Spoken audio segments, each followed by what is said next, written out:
אנחנו לנושא הבא שלנו, טיולי פברואר מתחילים בשבוע הבא, ואיתנו הצעה לטיול יוגה. איפה?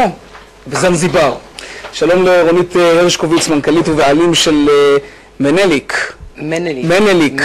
אני ידעתי שאני אפול עם השם הזה. מנליק זה הבן של שלמה המלך ומלכת שבא. אוקיי, למדנו משהו. טיול יוגה בזנזיבר, ספרי לנו עליו, מה יש שם?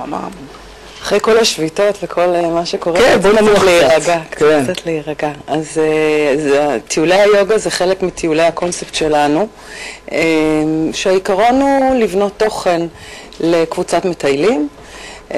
אחד מהרעיונות זה לשלוח מדריכת יוגה יחד עם אוהבי היוגה ולשלב את הטיולים שיש מעבר לנוף היפה שיש, להכניס תוכן נוסף. היום אנשים מחפשים דברים קצת מעבר למה שכתוב מה משקל היוגה בטיול?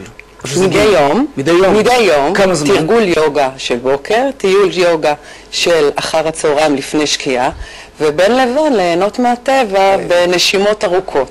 באיזה רמה אני צריך להיות כדי להשתתף בטיול כזה?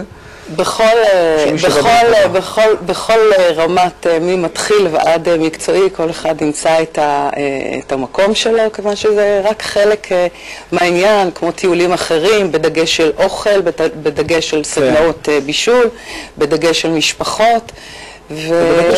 וברגע של יוגה, כן, יוגה. כמה עולה טיול כזה?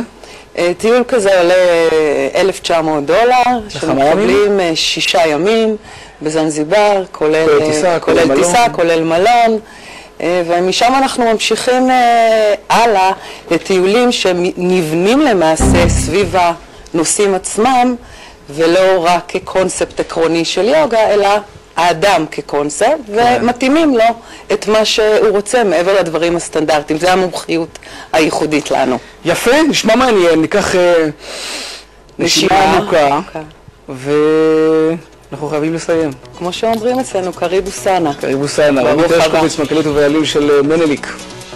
בן של שלמה המלך ומלכת שבא.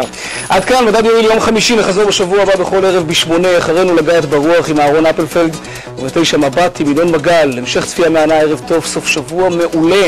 שלום שלום.